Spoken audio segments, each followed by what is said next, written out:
आदाब नाजरीन, मैं हूं फरहान नज। आदाब नाजरीन, मैं हूं समरीन नाज। डीडी उर्दू की बेहद ख़ास पेशकश हेलो डॉक्टर में आपका तहे दिल से खैर मकदम। प्रोग्राम हेलो डॉक्टर में हम आपको बताते हैं आपकी सेहतमंद ज़िंदगी का राज, ताकि आप बदल सकें अपने जीने का अंदाज़।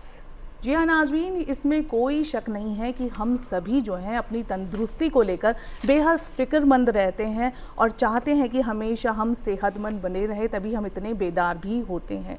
लेकिन कई बार क्या होता है कि कुछ अमराज, कुछ बीमारियां हमें अपनी चपेट में ले लेती हैं, ऐसे अमराज जिनका हमने कभी तसव्वुर भी नहीं किया होता है। कभी कभी इंसानी ज़िंदगी में ऐसे हालात पैदा हो जाते हैं जो बहुत ज़्यादा तकलीफ़देह बन जाते हैं।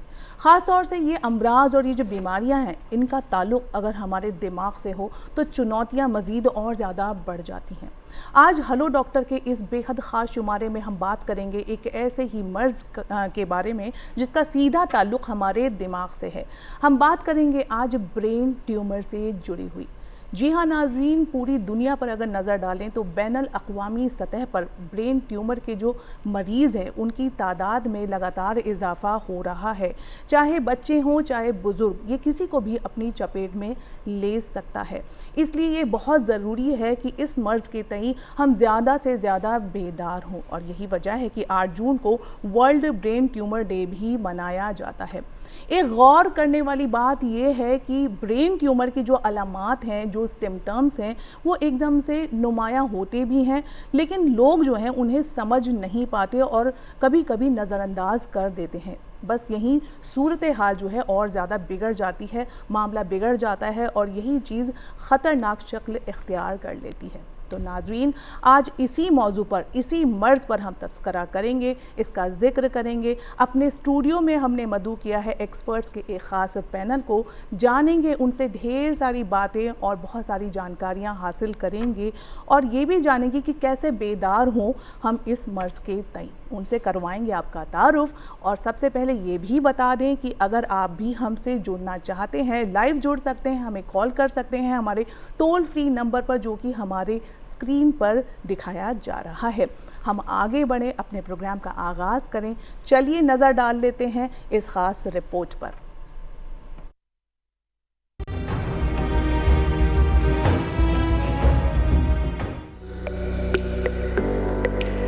इंसानी जिस्म में दिमाग को बड़ी अहमियत हासिल है।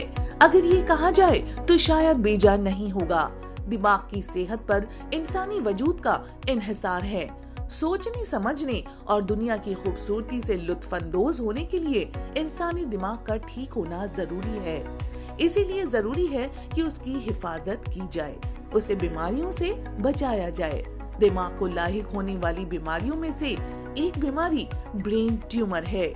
ब्रेन ट्यूमर एक खतरनाक बीमारी है जिसमें दिमाग में गैर मूली खुलियात यानी टिश्यू का एक ग्रुप या गांठ बन जाती है, जिसे ब्रेन ट्यूमर कहते हैं। ऐसे हालात में गैर मामूली टिश्यू खुलिये दिमाग के किसी भी हिस्से में हो सकते हैं। ब्रेन ट्यूमर कैंसर युक्त या कैंसर रहित दोनों तरह के हो सकते हैं। कुछ ट्यूमर बहुत तेजी से बढ़ते हैं तो कुछ ट्यूमर की ग्रोथ धीरे धीरे होती है। जब ट्यूमर बढ़ता है तो खोपड़ी के अंदर दबाव बढ़ जाता है। ऐसे हालात में इंसान की सेहत और दिमाग दोनों मुतासिर होते हैं। दुनिया भर में ब्रेन ट्यूमर के मामले बहुत तेजी से बढ़ रहे हैं। अगर वक्त रहते ब्रेन ट्यूमर की अलामातों की शिनाख्त ना की जाए तो ये इंसान के लिए खतरनाक साबित हो सकता है। बहुत लोग ब्रेन ट्यूमर की अलामातों को मामूली समझने की गलती करते हैं, जिसकी वजह से ये बढ़कर खतरनाक सूरत इख्तियार कर लेता है। इसीलिए लोगों को बेदार करने के लिए हर साल 8 जून को वर्ल्ड ब्रेन ट्यूमर डे मनाया जाता है। ब्रेन ट्यूमर की बारीकियों को समझने के लिए इसके मुख्तलिफ पहलुओं को समझना भी बेहद जरूरी है। कैंसर वाली ब्रेन ट्यूमर दिमाग के प्राइमरी ट्यूमर के तौर पर जाने जाते हैं। ये ट्यूमर दिमाग से शुरू होता है और धीरे धीरे जिस्म के दूसरे हिस्सों में फैल जाता है। बिना कैंसर वाले ब्रेन ट्यूमर, इस तरह के ट्यूमर की ग्रोथ धीरे धीरे होती है। बिना कैंसर वाले ट्यूमर का इलाज होने के बाद इसके दोबारा होने के इम्कान बहुत कम हो जाते हैं। ब्रेन ट्यूमर की अलामात: सर में दर्द होना, सर दर्द का धीरे धीरे बढ़ना, नजर का धुंधलापन, दूर की नजर का कमजोर होना, short term memory loss. Brain tumour की असल वजह का पता अभी तक नहीं चल पाया है, लेकिन इसको बढ़ाने वाले खतरे के असबाबों अवामिल का पता लगाया गया है। इसीलिए कोई शख्स इससे मुतासिर हो तो उसे फौरन डॉक्टर के पास जाना चाहिए। ब्रेन ट्यूमर के इलाज के लिए डॉक्टर तय करते हैं कि कौन सा इलाज मरीज के लिए मुफीद होगा।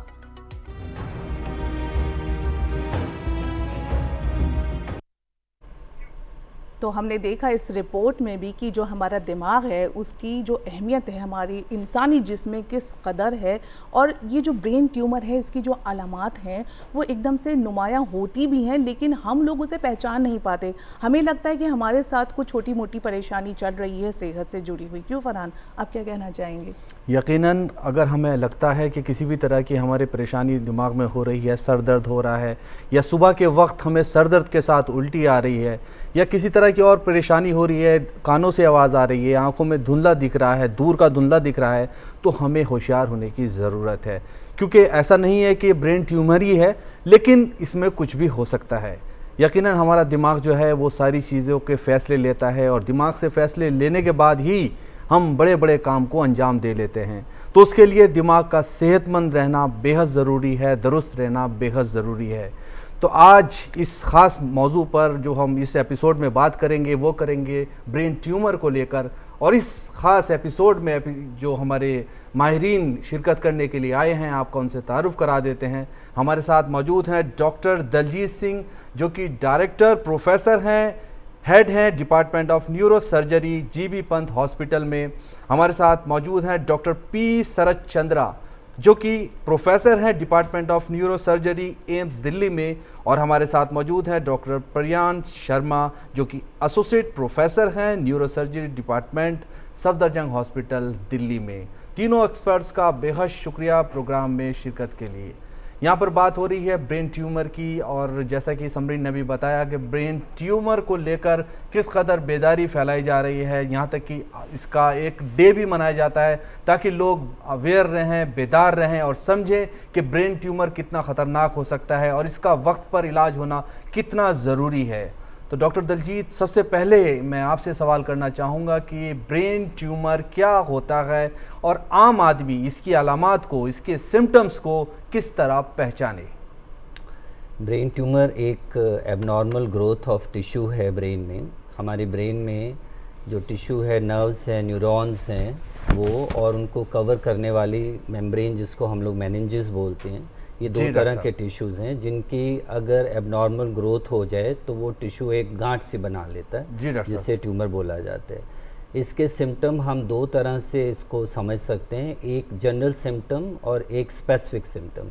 जनरल सिम्टम है जैसे सर में दर्द होना, उल्टी होना, सर दर्द वो भी अर्ली मॉर्निंग में होना, आँखों में धुंधलापन आना, उसके साथ सांस लेने में दिक्कत आ जाए, ब्लड प्रेशर में दिक्कत आए, पल्स रेट में फ़र्क आ जाए, ये जनरल सिम्टम है। राइट। कुछ स्पेसिफिक सिम्टम है जो कि ब्रेन के अलग अलग हिस्सों के लोकेशन के हिसाब से आते हैं। फ्रंटल लोब है, टेम्पोरल लोब है, उसमें मेमोरीज वगैरह जा सकती हैं। ऑक्सीपिटल लोब है, उसमें देखने में दिक्कत आ सकती है। फ्रंटल लोब में बिहेवियर में चेंजेस आ सकते हैं। लोगों को पेशाब वगैरह करने का कंट्रोल ख़त्म हो जाता है। सो ये सिम्टम जो हैं अलग अलग लोकेशन के हिसाब से आते हैं। कुछ सिम्टम क्रेनियल नर्व से रिलेटेड है, सुनाई नहीं दे रहा, दिखाई नहीं दे रहा, सुनने में दिक्कत आ रही है, सूंघने में दिक्कत आ रही है, ये इस तरह के सिम्टम जो हैं ब्रेन ट्यूमर से हो सकते हैं। कॉमन सिम्टम जो राइट। डॉक्टर दलजीत, आपने बहुत सारे सिम्टम्स की बात की, लेकिन इसमें मैंने देखा कि बहुत सारे सिम्टम्स ऐसे हैं जो दूसरी जो अमराज हैं, दूसरे अमराज हैं, उनकी तरफ भी इंडिकेट करते हैं, उनकी तरफ भी इशारा करते हैं। क्या कोई ऐसा सिम्टम यहाँ पर मौजूद है जो समझा जाए कि ये काफ़ी हद तक ब्रेन ट्यूमर का ही सिम्टम हो सकता है, जो एक एक्सपर्ट के नज़रिए से, जो एक माहिर है, वो कैसे समझ ले कि हाँ ये सिम्टम है तो इसका मतलब अब MRI की तरफ जाना चाहिए, या जो भी आपके डायग्नोसिस के लिए टेस्ट होते होंगे, आप क्या कहना चाहेंगे इस बारे में? इसमें हम लोग इस पर रिलाई करते हैं कि सिम्टम का प्रोग्रेशन कैसे है। अगर आज सिम्टम आया और वो सिम्टम दवाइयों से ठीक नहीं हो रहा है, ओके, प्रोग्रेसिव है, बहुत important उसको बात सालों बताई। साल जी। से सिम्टम परसिस्ट कर रहा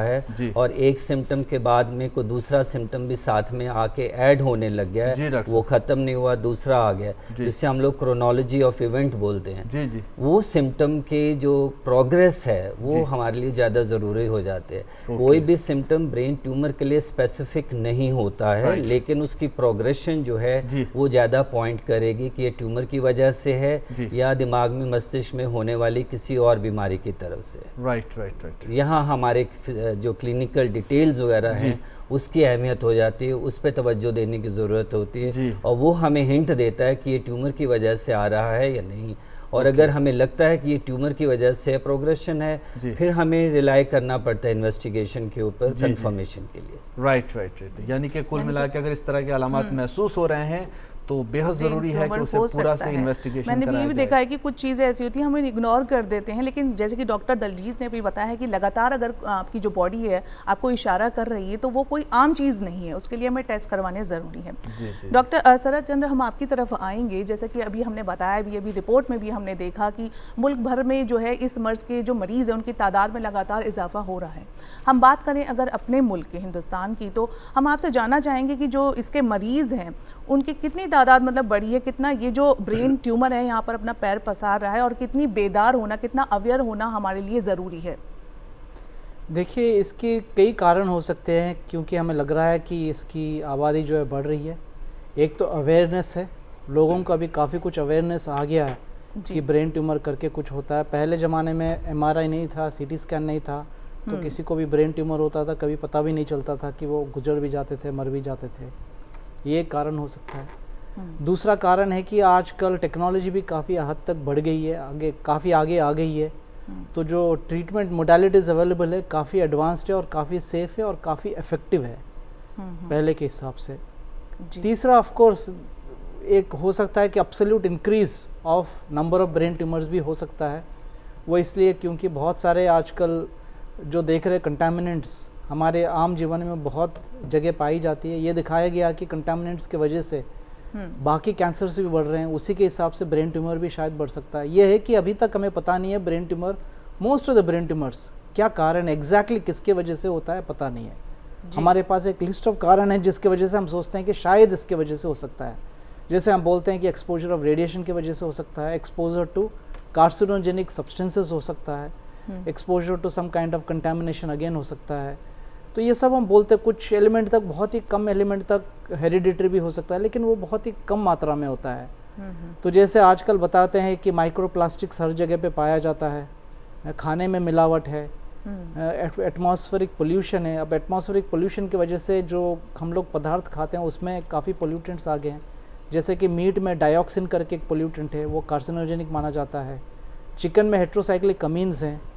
ऐसे ही हमारे जो रिवर वाटर फिशेस है उसमें मर्क्यूरी है। तो हम देख रहे हैं कि बहुत सारे फूड सब्सटेंसेस में कंटामिनेशन आ रहा है due to atmospheric pollution, due to overall जो ग्लोबल में जो प्रॉब्लम आ रही है उसके वजह से है।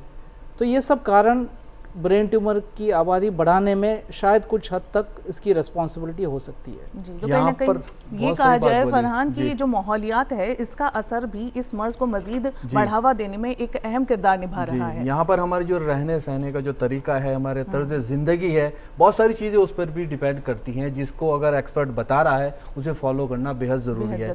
डॉक्टर शर्मा, आपकी तरफ आना चाहूँगा। बात हुई है यहाँ पर बहुत सारी वजूहात पर रोशनी डाली है डॉक्टर शरद चंद्र ने यहाँ।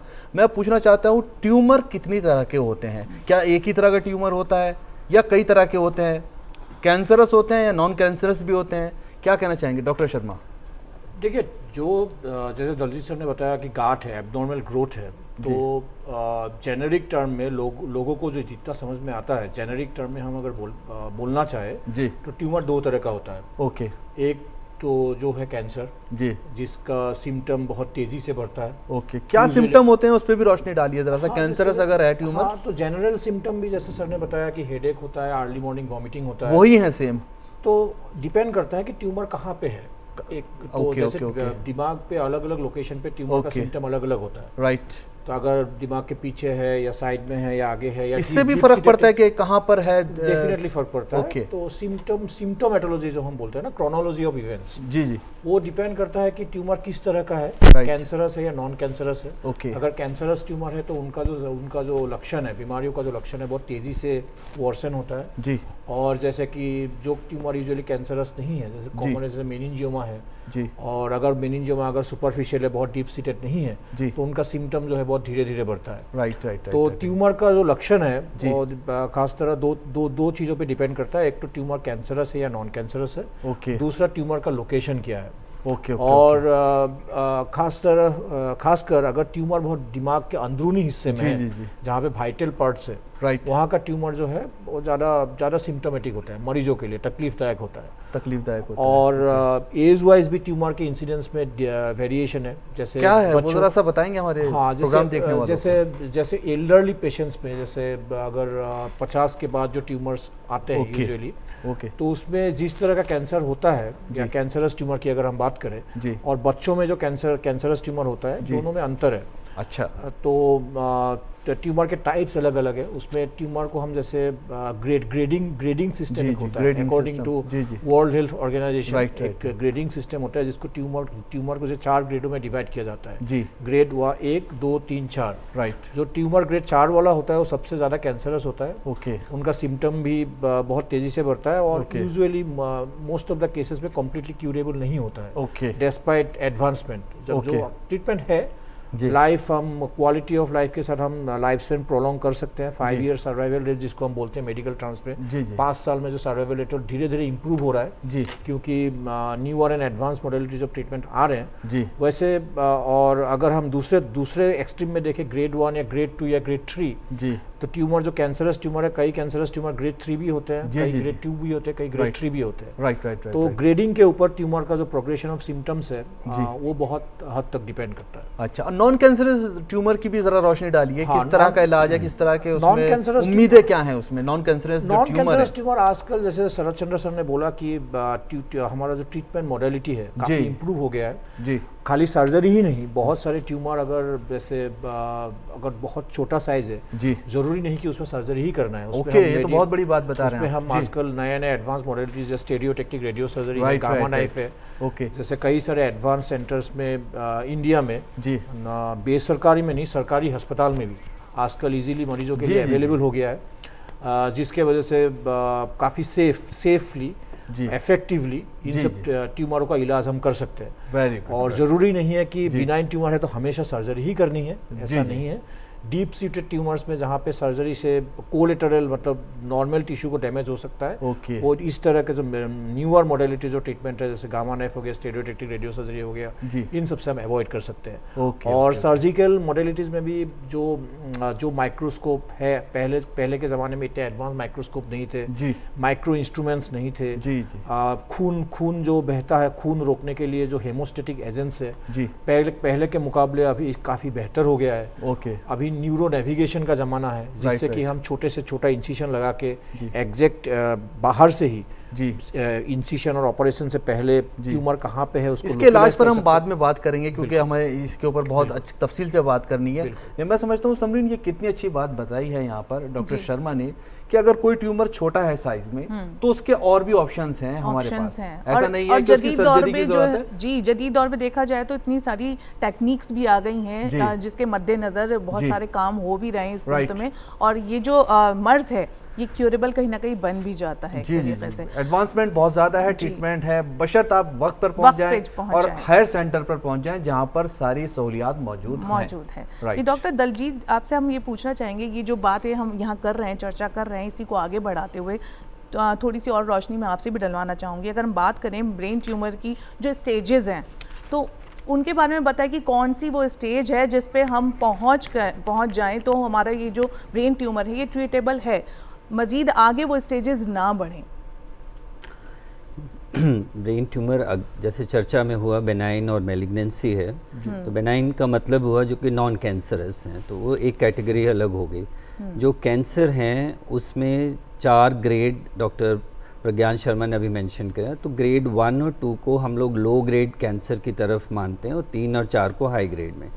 अब वो लो ग्रेड में जब पिक कर जाता है कैंसर, चाहे वो रेडियोलॉजी में पिकअप हुआ हो, सीटी स्कैन में पिक हुआ हो या एमआरआई में पिकअप हुआ हो, वहाँ पे डिबेट होती है कि उसको ऑपरेशन किया जाए या उसको ऑब्जर्वेशन के लिए छोड़ दिया जाए। जी। कई बार ट्यूमर जो हैं एक्सीडेंटली पिक कर जाते हैं, उसका कोई सिम्टम नहीं है, हेडेक हुआ, ट्यूमर मिल गया, लो ग्रेड में लग रहा है, तब डिबेट होती है कि क्या उसको छोड़ दिया जाए या उसको निकाल दिया जाए। अब जब ऑब्जर्वेशन के लिए छोड़ रहे हैं तो हमेशा एक रिस्क बना रहता है कि वो फैलेगा। क्योंकि है लो ग्रेड का कैंसर ग्रेड 1 से ग्रेड 2 में जाएगा, ग्रेड 2 से ग्रेड 3 में जाएगा, जैसे जैसे वक्त बढ़ेगा उसका ट्रांसफॉर्मेशन होगा ग्रेड 1 से 2, 2 से 3 या 3 से 4 की तरफ। तो ऑब्जर्वेशन के दौरान कभी कभी ये 1 साल में, कभी कभी 8 से 10 साल में लो से हाई ग्रेड की तरफ कन्वर्ट हो जाते हैं। और ये समझना ज़रूरी है कि हर लो ग्रेड ट्यूमर जो है हाई ग्रेड में कन्वर्ट होगा ही होगा। उसको कितना वक्त लगेगा इसके बारे में कोई साइंटिफिक डाटा नहीं है कि हम कहें इतना ही वक्त लगता है। वो डिपेंड करता है हर इंडिविजुअल की अपनी इम्यूनिटी, उसका अपना बॉडी स्ट्रक्चर, उसकी फाइटिंग कैपेसिटी, उसकी बहुत सारी चीज़ें उसके निर्भर करती हैं। जी। तो ये ग्रेड 1 और 2 के लिए। जो हायर ग्रेड वाले ट्यूमर हैं उसके लिए ट्रीटमेंट ऑप्शन डेफिनेटली सर्जरी ही होता है कि उसको ऑपरेशन करके जितना मैक्सिमम सेफ हम लोग निकाल सकते हैं निकाला जाए, और उसके बाद उसको एडजुवेंट कीमोथेरेपी जिसको बोल जाए, आजकल अच्छी दवाइयाँ अवेलेबल हैं और रेडियोथेरेपी की ऑप्शंस अवेलेबल हैं, ये देना होता है। सो ग्रेडिंग जो है एक कन्वर्शन फ्रॉम लो ग्रेड से हायर की तरफ जाना, और हायर ग्रेड का ट्रीटमेंट जो है सर्जरी है उसको फॉलो करना ज़रूरी होता है। डॉक्टर दलजीत, यहीं पर एक और सवाल मेरा है जो मेरे जहन में अभी भी आया कि रेडियोथेरेपी और ये कीमोथेरेपी से बहुत से मरीज़ जो हैं बहुत ज़्यादा डर जाते हैं और आधी जंग तो कहीं ना कहीं वहीं हार देते हैं, तो इसके बारे में थोड़ा वाजे करें। या डरने वाली बात तो बिल्कुल भी नहीं है, क्योंकि जो ब्रेन ट्यूमर में खासकर जो कैंसरस ट्यूमर है 50 साल का जो अध्ययन है, 50 साल की जो रिसर्च है उसमें ये कन्फर्म्ड है कि रेडियोथेरेपी सर्जरी के बाद ही एक ऐसी चीज़ है जो उसके ट्यूमर को दोबारा होने से प्रिवेंट करती है, यानी कि दोबारा होने में रोकती है। जितनी टाइमली, जितना जल्दी सर्जरी के बाद रेडियोथेरेपी मिल जाती है उसमें उसकी संभावना रिकरेंस की कम हो जाती है। तो रेडियोथेरेपी से डरने की तो बिल्कुल कोई बात नहीं होती है। कीमोथेरेपी जो है आजकल बहुत अच्छी कीमोथेरेपी अवेलेबल हैं जो कि again progression free survival, overall survival को अच्छा कर सकती हैं। अब कीमोथेरेपी जब भी दी जाएगी कुछ ना कुछ साइड इफ़ेक्ट आएंगे, वो साइड इफ़ेक्ट मैनेज हो जाते हैं। अब वो साइड इफ़ेक्ट टेम्परेरी हैं, जब कीमोथेरेपी बंद हो जाएगी साइड इफ़ेक्ट अपने आप कम हो जाएंगे, ख़त्म हो जाएंगे। सो ऐसे में डरने वाली कोई बात नहीं होती। जो आज की डेट में ट्रीटमेंट अवेलेबल है उसको बेधड़क बिना डरे हुए आपको वो ऑप्शन लेनी होती है। डिनाई नहीं करना ट्रीटमेंट को लेना है और लेना ज़रूरी होता है। प्रॉब्लम आती है कि टाइमली ना मिले, रेडियोथेरेपी की डेट नहीं मिल रही, कीमोथेरेपी नहीं मिल रही, वो अलग इशू है। मिल रही है तो आपको जाके उसको करवाना लाजमी है। मतलब उसको मानना है, उन चीज़ों को समझना है जो एक एक्सपर्ट बता रहा है, उसको नज़रअंदाज नहीं करना है। जी। डॉक्टर शरद चंद्र, आपकी तरफ मैं आना चाहूँगा। यहाँ पर बहुत सारी बातें हो गई हैं, यहाँ पर सारे सिम्टम्स को लेकर बात हो गई है, कुछ ट्रीटमेंट को लेकर भी काफ़ी हद तक बात हुई है, पूरी तरह से हम आपसे अभी करेंगे। एक सवाल मैं आपसे करना चाहता हूँ, अगर कोई मरीज़ आपके पास आता है और ये कहता है कि उसको ये सिम्टम्स अलामात आ रहे हैं और आप समझ जाते हैं कहीं ना कहीं ये ब्रेन ट्यूमर का इशारा है, अब आप उसका जो वो कहते हैं इन्वेस्टिगेशन कहते हैं कि डायग्नोसिस किस तरह से करते हैं, कौन कौन से टेस्ट लेते हैं जो बहुत ज़रूरी है, जिससे सही से पता चलता है, आप पूरी तरह से इसे जान लेते हैं कि ब्रेन ट्यूमर ये है। देखिए आजकल इन्वेस्टिगेशन और डायग्नोसिस बहुत ही आसान हो गया जी। For 90% of brain tumours, 90, 95, 96% of brain tumours. Okay. एक MRI brain with contrast, gadolinium contrast जो बोलते हैं, जी जी, एक सही सेंटर में सही सेक्शंस, ओके, मतलब सेक्शंस का मतलब है ज़्यादा मोटाई ना हो, पतली सेक्शंस में अगर कर लें, एटलीस्ट स्क्रीनिंग टेस्ट हो जाए, ओके, तो उससे बहुत आसानी से पता चल जाता है कि ब्रेन ट्यूमर है कि नहीं है। ओके। स्क्रीनिंग में क्या होता है डॉक्टर साहब, ज़रा सा बताइए प्रोग्राम देखने वालों को, किस तरह से स्क्रीनिंग की जाती है? देखिए स्क्रीनिंग का मतलब है कि ये एक MRI टेस्ट है बस। अच्छा, MRI brain with contrast. With contrast, उसमें कुछ और जरूरत नहीं है, और कुछ जरूरत नहीं है। ब्लड टेस्ट नहीं है उससे जो इशारा करे कुछ के जी, ब्लड ट्यूमर मार्कर हो, कोई टेस्ट इस तरह जी का? जी, वो as a first investigative modality नहीं करते हैं। ओके, सबसे मोस्ट इंपॉर्टेंट चीज़ है MRI with brain with okay, contrast, okay. MRI brain. और ये ज़रूरी करना, ये तभी हम करते हैं जब हमारा क्लिनिकल सस्पिशन बहुत हाई होता है। ओके, क्योंकि आपको समझना चाहिए, जैसे प्रोफेसर दलजीत बता रहे थे, जी हेडेक जी हेडेक तो is the most common neurological symptom. जी प्रैक्टिकली हर आदमी को every once in a week headache हो ही जाता है। जी तो इसका मतलब नहीं है कि आप हर बार जाके MRI करेंगे, जी जी। लेकिन कुछ क्लिनिकल पॉइंटर्स होते हैं जिसके वजह से हमारा सस्पिशन काफ़ी हाई वो हो क्या जाता है सर, जरा सा उसके बारे में बताइए, कौन कौन से पॉइंट्स हैं वो, अगर वो भी हो रहे हैं तो बन जाता है कि अब MRI विद कॉन्ट्रास्ट कराना ही पड़ेगा? जी जी, वो क्या है डॉक्टर साहब? जैसे प्रोफेसर दलजीत ने बताया है, जी हेडेक जी, हेडेक होना चाहिए आपका प्रोग्रेसिव, ओके, मतलब दिन बर दिन आपका हेडेक बढ़ता जा रहा है। जी जी ठीक है। जी। दूसरा है हेडेक आपका थ्रॉबिंग हेडेक, मतलब जैसे लग रहा है कि आपका सर के अंदर कुछ पल्सेटिंग, जी, कम होके ज़्यादा हो रहा है, ज़्यादा होके कम Right. हो रहा है, उस तरह का फीलिंग है। Okay okay okay. Headache generally early morning, vomiting वगैरह भी शायद इसका जी, इशारा जी, है जी। हेडेक के साथ? हेडेक करीबन अर्ली मॉर्निंग में 4 बजे 5 बजे जब आप सो जाते हैं, अच्छा, उस समय हेडेक आपका बढ़ता जाता है। वो सोने इसलिए से क्योंकि बढ़ता जब है। आप सो जाते हैं जी तो आपका जो ब्लड का जो Circulation, आउटफ्लो जी, होता है, जी, जी। इनफ्लो तो आराम से चला जाता है, लेकिन जी। आउटफ्लो जो होता है उतना ज़्यादा अच्छी तरह से नहीं होता है, जी, जिसके वजह से ब्रेन का टेंशन बढ़ जाता है। ओके तो ओके, इसलिए हेडेक जो बोलते हैं अर्ली मॉर्निंग हेडेक 4 या 5 बजे तक। जी फिर वॉमिटिंग हम बताते हैं प्रोजेक्टाइल वॉमिटिंग, इसका जी। मतलब जो उल्टे ज़्यादा नौजिया नहीं लगता है, जी लेकिन उल्टी जाके बहुत दूर तक गिरता है। जी जी, ये बता काफी मैंने भी इस बारे में जी, सुना जी, भी है जी। कि उल्टी ज्यादा दूर तक जाती है। जी, जी। एक उल्टी तो हो रही है कि सीधा वॉश बेसिन में हो रही है, और जी, एक जी, वो जी। आगे की तरफ जा रही है। जी, जी, तो ये जी। इशारा हो सकता है कि ट्यूमर का इशारा बिल्कुल, बिल्कुल। हो सकता है। उसमें नौजिया नहीं होता, नोजिया नहीं नहीं उसमें। होता, वही वो ओके। समझाने की कोशिश कर रहे हैं। जी जी जी, नाusea डॉक्टर का शरद मतलब- चंद्रा, एक चीज़ और आप क्लियर कीजिए, आप एम्स में यहाँ पर न्यूरोसर्जन है, बहुत मरीज देखते हैं, इलाज कर रहे हैं, आप किस तरह से बताएंगे, थोड़ा सा शॉर्ट में बताइएगा कि इलाज का क्या तरीका अपनाते हैं आप?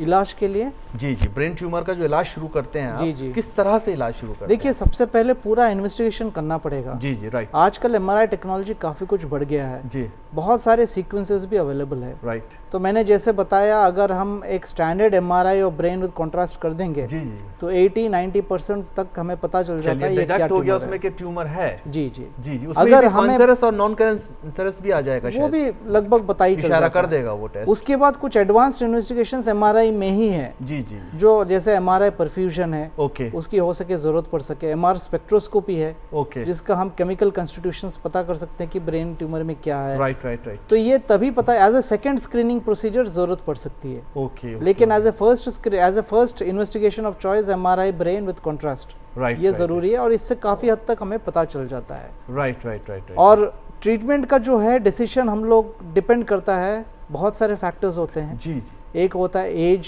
जी उसके बाद MRI में जो साइज़ है, जी फिर टाइप ऑफ ब्रेन ट्यूमर है, जी फिर उसका लोकेशन है, जी, फिर वो क्या ब्रेन ट्यूमर हो सकता है, बहुत ही ज़्यादा कैंसरस है, कम कैंसरस है, बिनाइन ट्यूमर है, ओके, शायद कुछ ब्रेन ट्यूमर्स है जिसका हम कुछ करते ही नहीं है, राइट। वो इंसिडेंटल ब्रेन वो ट्यूमर्स किस बोलते हैं। किस हालात में क्या होता है आपकी सोच के वहां पर अभी कुछ नहीं करना है, वो किस तरह का देखिए, ट्यूमर होता एक है? उदाहरण दे सकता हूँ जिसको हम बोलते हैं इंसिडेंटल मेनिंजियोमा। एक ट्यूमर है जो ब्रेन की कवरिंग से निकल सकता है। ओके, तो अक्सर ये होता है कि किसी को हेडेक हो रहा है, जी हेडेक इस ट्यूमर से कंप्लीटली अनरिलेटेड है, ओके, और वो हेडेक हो रहा है, वो डर के माध्यम से वो एक MRI करा लेते हैं, जी उसमें एक छोटा सा मेनिंजियोमा निकल जाता है, जी जी जी, और ये एक नॉर्मल फाइंडिंग भी हो सकती है। ओके ओके, और वो आदमी डर जाता है, फिर बोलता है कि इसका सर्जरी करना, गामा नाइफ करना। इसीलिए एक बहुत ही एक्सपीरियंस्ड न्यूरोसर्जन को दिखाना ज़रूरी है ओके ओके, कि उसे वो अच्छी तरह नजरअंदाज नहीं कोरिलेट करना है। जी, जी। बिल्कुल, वो कोरिलेट कर सकते हैं कि ये ट्यूमर है, ये खतरा, इसके इंटरवेंशन या ट्रीटमेंट की ज़रूरत पड़ेगी। राइट राइट राइट राइट, बिल्कुल जी, सही, काफी हद बहुत तक अच्छी चीजें क्लियर आपने की हैं डॉक्टर चंद्रा जानकारियाँ ने। जी क्लियर जी, किया जी, है। डॉक्टर प्रियांत शर्मा आपकी तरफ आएंगे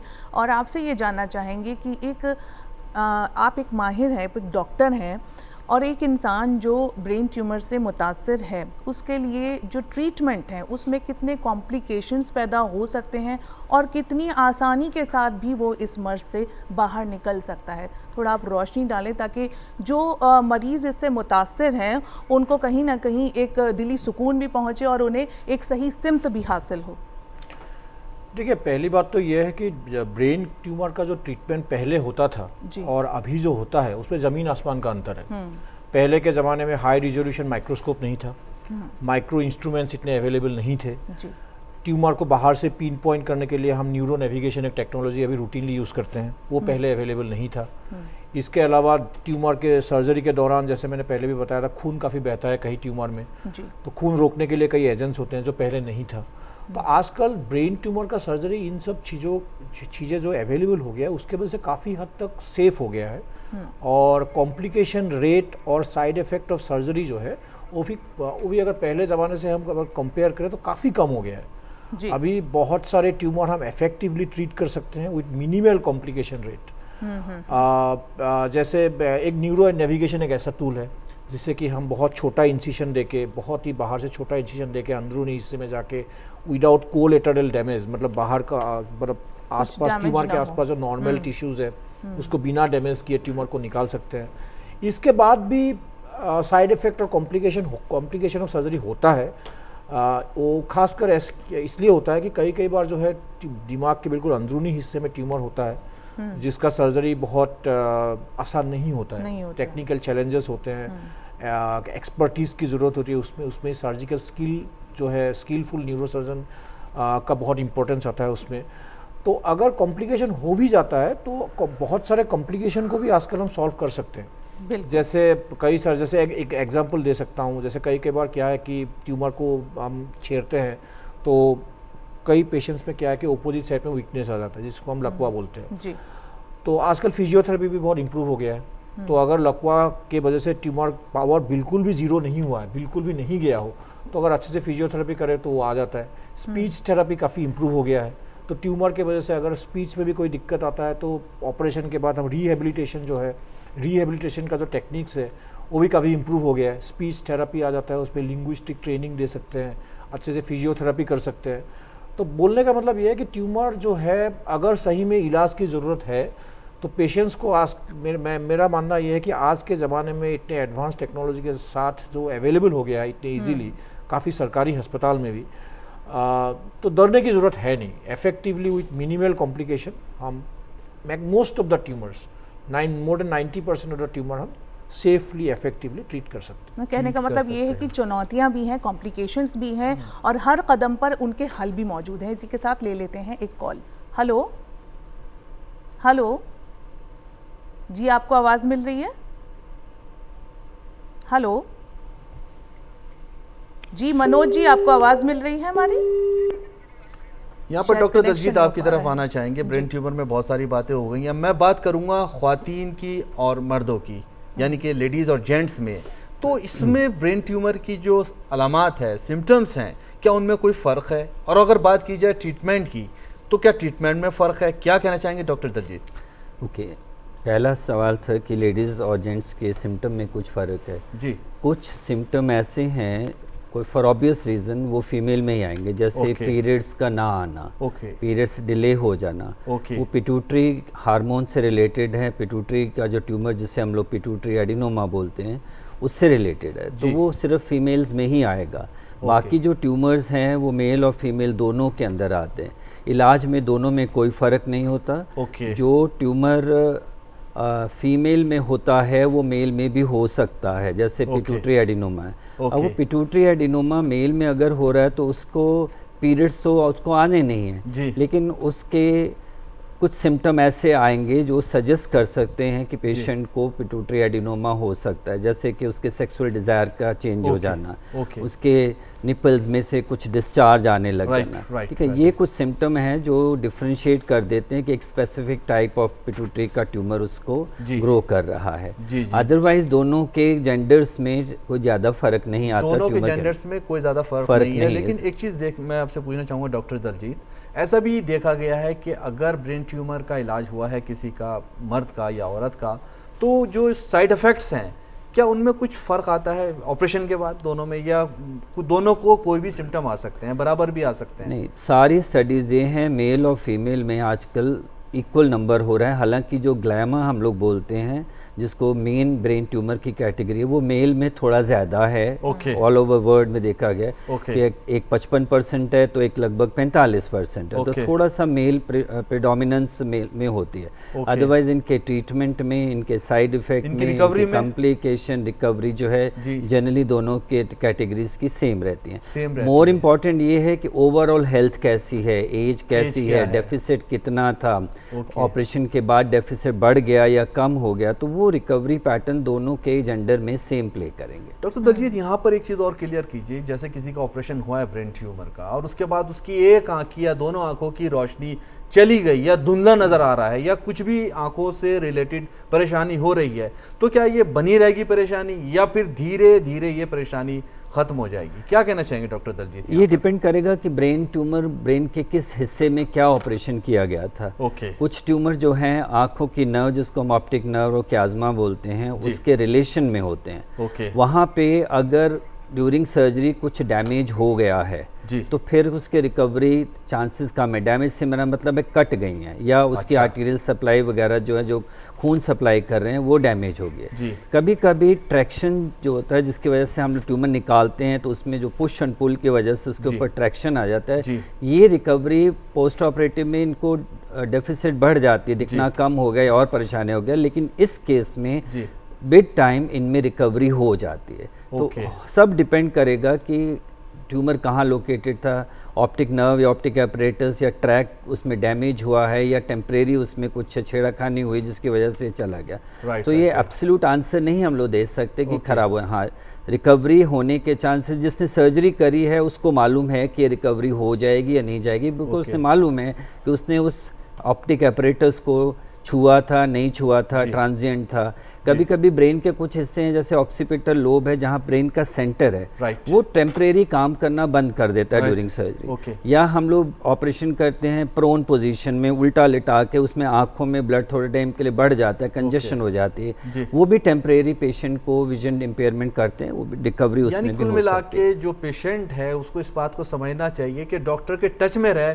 ये नहीं है कि ऑपरेशन करा लिया उसके बाद वो ठीक हो गया और घर चले गए, यानी कि फॉलोअप बेहद जरूरी है। आपका कहने का मकसद ये है डॉक्टर साहब? हाँ, फॉलोअप करना है, फॉलोअप तो बहुत जरूरी है। ट्यूमर दोबारा हो जाए, रिकरेंस हो जाए, दवाइयाँ क्या देनी है फॉलोअप में डॉक्टर ने डिसाइड करना है। अब एपिलेप्सी की दवाई देनी पड़ती है कई बार ऑपरेशन के बाद, कब तक देनी है, दोबारा दौरे ना पड़ जाए, कीमोथेरेपी देनी है, फॉलोअप में वो ले रहा है कि नहीं ले रहा, उसको फॉलोअप में ये भी देखना है कि ट्यूमर दोबारा तो नहीं हो रहा, रिकरेंस हो रही है तो उसका स्कैन रिपीट होना है। तो फॉलोअप तो एक मैंडेटरी पार्ट ऑफ जरूरी है, फॉलोअप उसे समझना चाहिए, उसको फौरन समझना चाहिए और करना भी चाहिए। जी जी, जैसे कि आपने डॉक्टर दलजीत अभी फॉलोअप की भी बात करी और दवाइयों की भी बात की कि उन्हें भी फॉलोअप करना चाहिए कि क्या मेडिसिन लेनी है, क्या नहीं लेनी है। डॉक्टर सरत, आपसे भी थोड़ा सा इसी बात पर रोशनी डलवाना चाहेंगे कि अगर किसी को ब्रेन ट्यूमर है और उसकी सर्जरी हो गई है, उसके बाद क्या कॉम्प्लिकेशंस हो सकते हैं, किन दिक्कतों का, किन चुनौतियों का उसको सामना करना पड़ सकता है और कैसे वो उनका वो सामना करे, और साथ ही अगर उस मरीज़ को कोई और भी मर्ज़ है किसी भी तरीके का तो उससे भी वो कैसे डील करे साथ के साथ? देखिए, ब्रेन ट्यूमर्स आप जब बताते हैं, ब्रेन ट्यूमर्स एक बहुत ही हेट्रोजेनस टर्म है। हेट्रोजेनस का टर्म मतलब ये एक अम्ब्रेला टर्म है, इसमें बहुत सारी चीज़ें हैं जी। तो आप एक ब्रेन ट्यूमर दूसरे ब्रेन ट्यूमर के साथ कंपेयर नहीं कर सकते हैं जी। ब्रेन ट्यूमर का जो आउटकम है डिपेंड करता है ये कौन सी एज में हुआ है, कौन सा लोकेशन है, उसका कितना साइज़ है और किस टाइप का ब्रेन ट्यूमर है। मान लीजिए ये एक नॉन एलिक्वेंट एरिया में लोकेटेड है, जिसका मतलब है मान लीजिए राइट फ्रंटल जो बोलते हैं, यहाँ पे आराम से पूरा ब्रेन ट्यूमर निकल सकता है और मान लीजिए बिनाइन हुआ है तो कंप्लीट क्योर भी हो सकता है। लेकिन अगर ये कोई एलिक्वेंट एरिया में, एलिक्वेंट एरिया मतलब इसमें कोई हमारा एक नोन फंक्शन है, जैसे कि इस ब्रेन के ऐसी एरिया में है जहाँ हाथ या पाँव का कंट्रोल होता है, जिसको हम मोटर एरिया बोलते हैं, तो उसमें हाथ या पाँव में कमजोरी आ सकती है जी। मान लीजिए कोई ऐसे एरिया में है जहाँ पे स्पीच कंट्रोल होती है, तो वहाँ पे स्पीच प्रॉब्लम्स आ सकती है, जैसे डॉक्टर प्रज्ञान बता रहे थे, समझने की या बोलने की प्रॉब्लम्स आ सकती है, डिपेंड करता है कौन से स्पीच एरिया में है।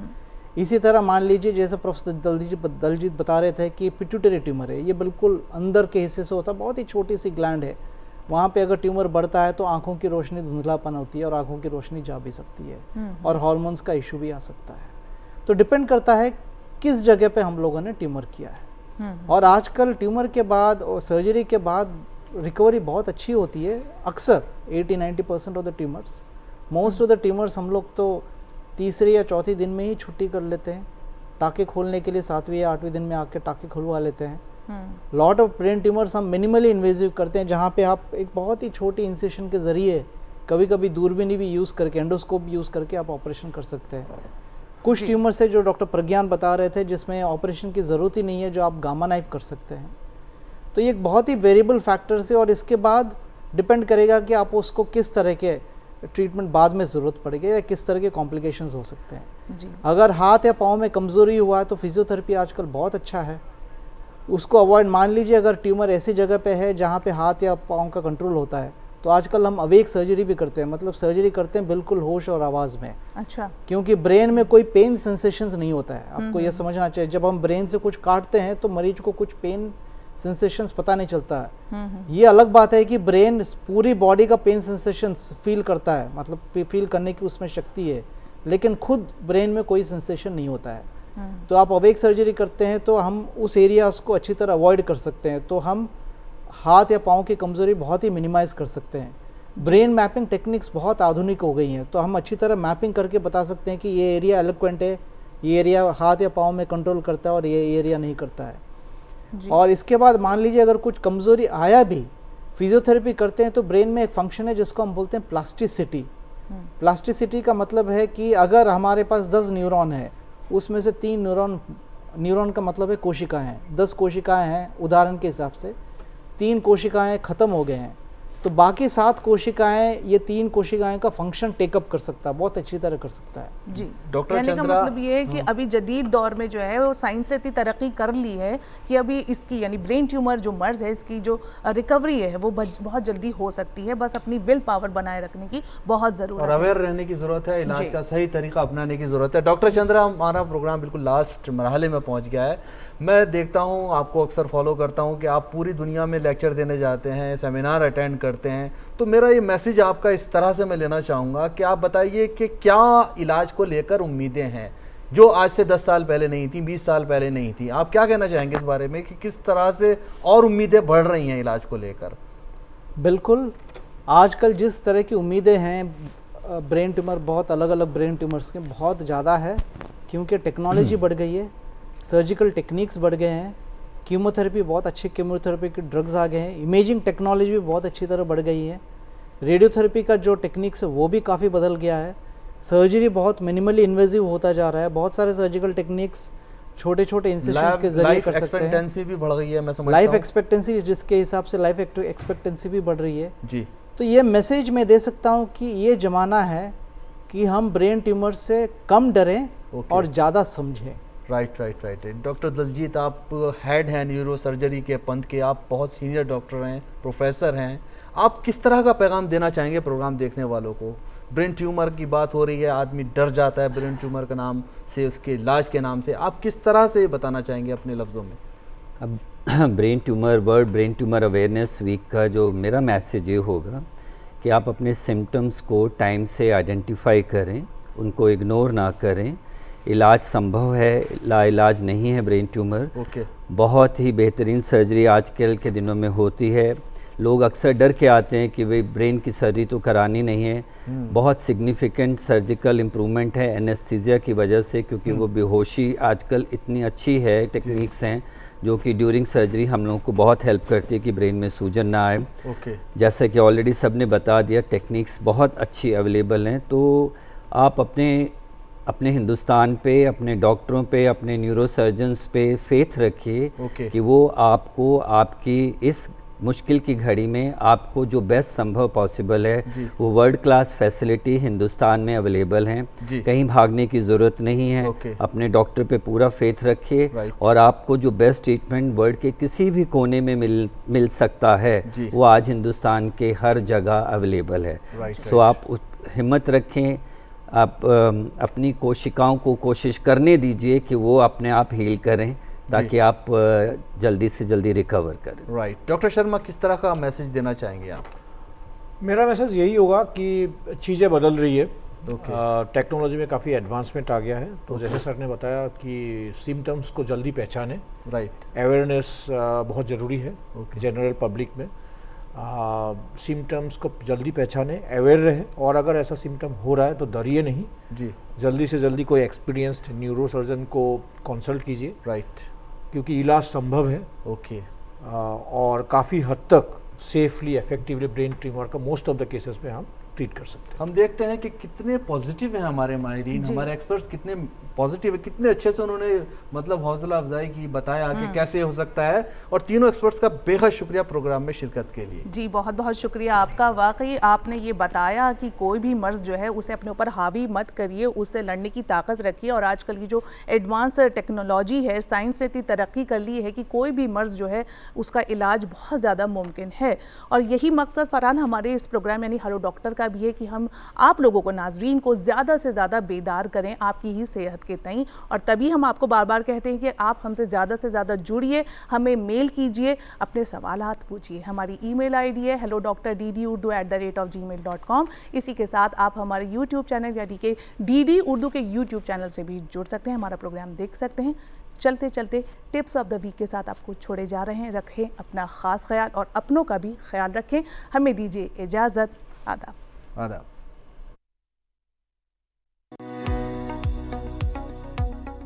इंसानी जिंदगी में दिमाग को बड़ी अहमियत हासिल है। सर में दर्द, मतली, उल्टी, नजर का धुंधलापन होने पर डॉक्टर से रुजू करें। बर वक्त पता चलने पर ब्रेन ट्यूमर का इलाज मुमकिन है। डॉक्टर के मशवरे पर पाबंदी से अमल करें। मौसम के फल और सब्जियों को खुराक में शामिल करें। जहनी परेशानी से बचने की कोशिश करें। एक्टिव तर्ज़े जिंदगी अपनाएं।